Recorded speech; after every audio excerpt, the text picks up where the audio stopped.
Hi. ஒரு பொன்னாங்கண்ணி கீரை தான் இது. வந்து சீமை பொன்னாங்கண்ணின்னு சொல்லுவாங்க. இந்த கீரையில் நீங்கள் கடையல் பண்ணியிருக்கீங்களான்னு சொல்லுங்கள். பருப்பு போட்டு கடையலாம், ரொம்ப நல்லாயிருக்கும்.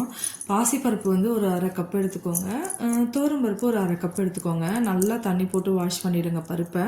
கீரையும் நல்லா வாஷ் பண்ணி வச்சுக்கோங்க. இந்த கீரை ரொம்ப நல்லா தான் இருக்கும். பொரியலும் ரொம்ப சாஃப்டாக இருக்கும், செஞ்சிங்கன்னா பயங்கர சாஃப்டாக இருக்கும். இந்த கீரையில் வந்து இப்போது நீங்கள் கடையல் பண்ணியிருக்கீங்களான்னு தெரியல. நீங்கள் கடையல் பண்ணலன்னா இந்த மாதிரி பண்ணி பாருங்கள். பருப்பு ரெண்டுமே எடுத்துக்கோங்க. அரை அரை கப்பு எடுத்து நல்லா வாஷ் பண்ணிவிட்டு தண்ணி எடுத்துக்கோங்க. தண்ணி அளவாக ஊற்றிக்கோங்க. ஒரு 1.5 டம்ளர் தண்ணி ஊற்றிக்கோங்க. இதில் வந்து ஒரு வெங்காயம் நான் கட் பண்ணி போட்டுக்கிட்டேன். உங்களுக்கு பூண்டு பிடிக்கும்னா நீங்கள் பூண்டு போட்டுக்கோங்க. எனக்கு பூண்டு பிடிக்காது, அதனால் நான் போடலை. வெங்காயம் ஒன்று தான் போட்டேன், தக்காளி நான் போட மாட்டேன். இது வந்து பருப்பு கடைகளாக இருக்கிறதுனால நான் தக்காளி போடல. உங்களுக்கு தேவைப்பட்டால் நீங்கள் போட்டுக்கலாம், தக்காளி கூட ஒன்று நான் போடலை. பச்சை மிளகாய் வந்து ஒரு 3 போட்டேன், 3 கிள்ளி போட்டுட்டு இந்த கீரை வந்து பாருங்கள். இந்த கீரை தான் நான் சொல்லிட்டு இருக்கேன், சீமை பொன்னாங்கன்னு சொல்லிட்டு. நீங்கள் ஊர்லலாம் இது என்ன சொல்லுவாங்கன்னு எனக்கு தெரியல. இது வந்து டைரெக்டாக வேக வைக்கலாம். நான் எதுக்கு குக்கர் யூஸ் பண்ணுறேன்னா, என்கிட்ட அந்த கல் சட்டி கிடையாது. டைரெக்டாக வேக வச்சு கடைஞ்சிங்கன்னா அது கடையவே முடிய மாட்டேங்குது. எவ்வளோ கடைஞ்சாலும் அப்படியே கீரையாகவே இருக்குது. அதனால் சரி குக்கரில் வச்சுட்டு ஒரு கடையிறேன், கொஞ்ச நாளைக்கே வாங்கிடணும் சீக்கிரமாக. இந்த கீரையை தான் சொன்னேன். இது சீமை பொன்னாங்கண்ணி. நிறைய இடத்துல விளையும், சும்மா அந்த காம்பை நட்டு வச்சாவே துளுத்துரும். இது வந்து இந்த மாதிரி குக்கரில் போட்டு ரொம்ப சாஃப்டாக இருக்கும் கீரை. நல்லா கடைஞ்சிங்கன்னா அந்த பருப்பு போட்டு சாப்பிட்றதுக்கு அவ்வளோ டேஸ்ட்டாக இருக்கும், பருப்பு கீரை மாதிரி ரொம்ப நல்லாவே இருக்கும். ட்ரை பண்ணி பாருங்கள் இந்த மாதிரி ஒரு தடவை அந்த கீரையை கடைஞ்சி. இதோட காம்பு இருக்கு இல்லையா, இதை எடுத்து அப்படியே நீங்கள் சும்மா குச்சி மாதிரி ஊனி வச்சாவே வந்துடும் நல்லா.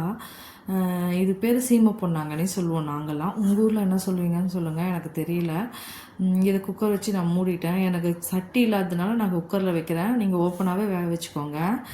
இதில் வந்து கல் உப்பு போட்டு நல்லா கடைஞ்சிடணும். நல்லா கடைங்க மற்ற வச்சு. எனக்கு குக்கரில் வச்சா 2 விசில் வச்சு ஆஃப் பண்ணால் தான் எனக்கு வந்து வேறு வழி இல்லை. அப்போ தான் நல்லா கடைய முடியுது. எனக்கு மிக்சியில் போட பிடிக்கல, அது வந்து செதறி போயிடுது. சம்டைம்ஸ் அடிச்சு விட்டுடுது கிச்சன் ஃபுல்லாக. இந்த ரிஸ்க் எடுக்க வேண்டாம்னு சொல்லிட்டு தான் இதை பண்ணிகிட்ருக்கேன். சரி, நான் சீக்கிரமாகவே கல் சட்டி வாங்கிட்டு டேரெக்ட் வேக வச்சு கடைஞ்சிக்கலாம், ஒன்றும் பிரச்சனை இல்லை. இந்த மாதிரி நல்லா கடைஞ்சிருங்க. சூப்பராக இருந்தது பார்க்கறதுக்கே. அதில் வந்து எண்ணெய் ஊற்றிட்டு கடுகு, காஞ்ச மிளகாய், கொஞ்சமாக சீரகம் போட்டு, பெருங்காயம் போட்டு, வடகம் வந்து போட்டு தாளிச்சிங்கன்னா செம்மையாக இருக்கும். இந்த மாதிரி போட்டுட்டு எடுத்து கொட்டி நல்லா கடைஞ்சிருங்க. அவ்வளவுதான். பெருங்காயம் நல்லாவே போடுங்க, சூப்பராக இருக்கும்.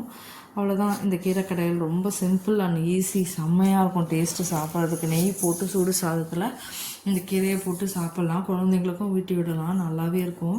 ரொம்ப ஹெல்த்தியும் கூட இந்த கீரை. நீங்கள் ட்ரை பண்ணி பாருங்கள். உங்களுக்கு பிடிச்சிருந்தா லைக் பண்ணுங்கள், ஷேர் பண்ணுங்கள், என்னோடய சேனலுக்கு சப்ஸ்கிரைப் பண்ணுங்கள். நல்லாயிருக்கு பாருங்கள். அப்படியே கீரை அவ்வளோ நல்லா இருந்தது சாப்பிட்றதுக்கு. நீங்கள் ட்ரை பண்ணி பாருங்கள். இதே மாதிரி நல்லா கடைஞ்சிடுங்க. அந்த மிளகா வச்சு கடைங்க, சூப்பராக காரம் ஏறி நல்லாயிருக்கும் டேஸ்ட்டாக அந்த ஃப்ளேவரோட. ட்ரை பண்ணி பாருங்கள்.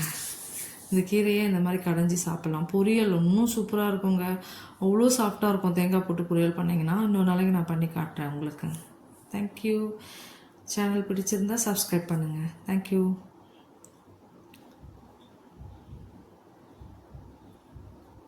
இதில் அப்படியே சூடு சாதத்தில் நெய் போட்டு சாப்பிட்டா எப்படி இருக்கும், கீரை போட்டு.